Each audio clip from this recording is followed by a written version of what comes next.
Let me further illustrate the morality, the mercy, the philosophy, and goodness of the Old Testament. The story of Achan.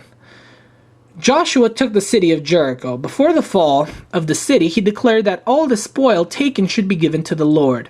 In spite of this order, Achan secreted a garment, some silver and gold. Afterward, Joshua tried to take the city of Ai. He failed and many of his soldiers were slain. Joshua sought for the cause of his death, and he found Achan had secreted a garment, 200 shekels of silver and a wedge of gold. To this Achan confessed. And thereupon Joshua took Achan, his sons and his daughters, his oxen and his sheep, stoned them all to death, and burned their bodies. There is nothing to show that the sons and daughters had committed any crime. Certainly the oxen and sheep should not have been stoned to death for the crime of their owner.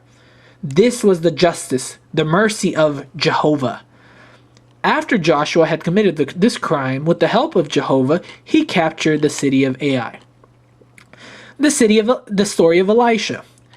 And he went up thence upon Bethel, and as he was going up by the way, there came forth little children out of the city, and mocked him, and said unto him, Go up, thou bald head. And he turned back and looked at them, and cursed them in the name of the Lord. And there came forth 2 she-bears out of the wood, and tore 42 children of them. This was the work of the great God, the merciful Jehovah. The story of Daniel. King Darius had honored and exalted Daniel, and the native princes were jealous. So they induced the king to sign a decree to the effect that any man who should make a petition to any god or man, except to King Darius for 30 days, should be cast into the den of lions. Afterward, these men found that Daniel, with his face towards Jerusalem, prayed 3 times a day to Jehovah. Thereupon Daniel was cast into the den of lions. A stone was placed at the mouth, and the den was sealed with the king's seal. The king passed a bad night. The next morning he went to the den and cried out to Daniel. Daniel answered and told the king that God had sent his angel and shut the mouths of the lions. Daniel was taken out alive and well, and the king had converted and believed in Daniel's God. Darius, being then a believer in the true God, sent for the men who accused Daniel, and for their wives and their children, and cast them all into the lion's den. And the lions had the mastery of them, and brake all their bones in pieces, or ever they came at the bottom of their pit. What had the wives and the little children done? How had they offended King Darius, the believer in Jehovah? Who protected Daniel? Jehovah. Who failed to protect the innocent wives and children? Jehovah. The story of Joseph. Pharaoh had a dream, and this dream was interpreted by Joseph. According to this interpretation, there was to be in Egypt 7 years of plenty, followed by 7 years of famine. Joseph advised Pharaoh to buy all the surplus of the 7 plentiful years and store it up against the years of famine. Pharaoh appointed Joseph as his minister or agent, and ordered him to buy the grain of the plentiful years. Then came the famine. The people came to the king for help. He told them to go to Joseph and do as he said. Joseph sold corn to the Egyptians until all their money was gone, until he had it all. When the money was gone, the people said, Give us corn and we will give you our cattle. Joseph let them have corn until all their cattle, their horses, and their flocks had been given to him.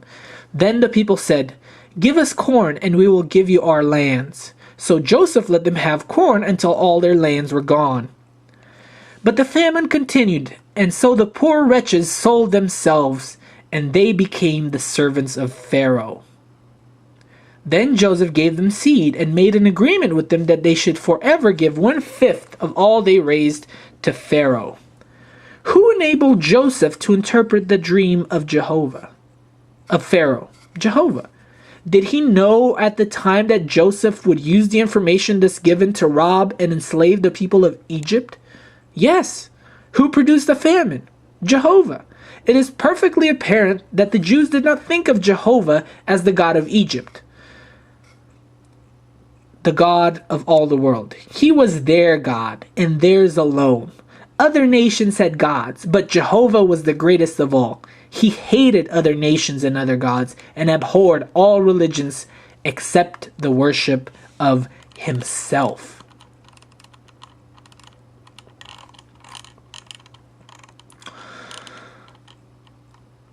Part 4. What is it all worth? Will some Christian scholar tell us the value of Genesis? We know that it is not true, that it contradicts itself. There are two accounts of the creation in the first and second chapters. In the first account, birds and beasts were created before man, and the second, man was created before the birds and beasts. In the first, fowls are made out of the water, and the second, fowls are made out of the ground. In the first, Adam and Eve are created together, and the second, Adam is made, then the beasts and birds, and then Eve is created from one of Adam's ribs. These stories are far older than the Pentateuch. Persian. God created the world in 6 days. A man called Adama, a woman called Eva, and then rested. The Etruscan, Babylonian, Phoenician, Chaldean, and Egyptian stories are much the same. The Persians, Greeks, Egyptians, Chinese, and Hindus have their Garden of Eden and the Tree of Life. So the Persians, the Babylonians, the Nubians, the people of southern India all had the story of the fall of man and the subtle serpent. The Chinese said that sin came into the world by the disobedience of women. And even the Tahitians tell us that man was created from the earth, and the first woman from one of his bones. All these stories are equally authentic and of equal value to the world, and all the authors were equally inspired. We know that also that the story of the flood is much older than the book of Genesis, and we know besides that it is not true. We know that the story in Genesis was copied from the Chaldean. There you will find all about the rain, the ark, the animals, the dove that was sent out 3 times, and the mountain on which the ark rested. So the Hindus, Chinese, Parsis, Persians, Greeks, Mexicans, and Scandinavians have substantially the same story. We also know that the account of the Tower of Babel is an ignorant and childish fable. What then is left in the inspired book of Genesis? Is there a word calculated to develop the heart or brain? Is there an elevated thought, any great principle, anything poetic, any word that burst into blossom? Is there anything except the dreary and detailed statement of things that never happened? Is there anything in Exodus calculated to make men generous, loving, and noble? Is it well to teach children that God tortured the innocent cattle of the Egyptians, bruised them to death with hailstones on account of the sins of Pharaoh? Does it make us merciful to believe that God killed the firstborn of the Egyptians, the firstborn of the poor and suffering people, of the poor girl working at the mill, because of the wickedness of the king? Can we believe that the gods of Egypt worked miracles?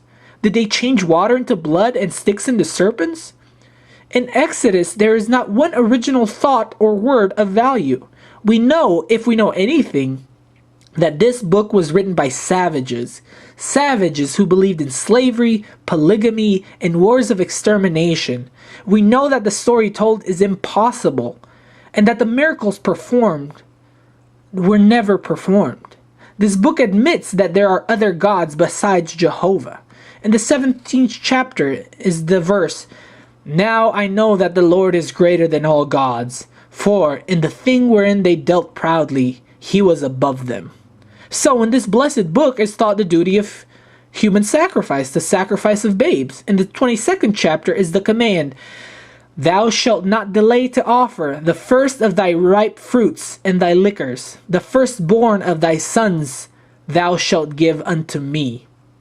Has Exodus been a help or a hindrance to the human race? Take from Exodus the laws common to all nations, and is there anything of value left? Is there anything in Leviticus of importance? Is there a chapter worth reading? What interest have we in the clothes of priests, the curtains and candles of the tabernacle, the tongs and shovels of the altar, or the hair oil used by the Levites?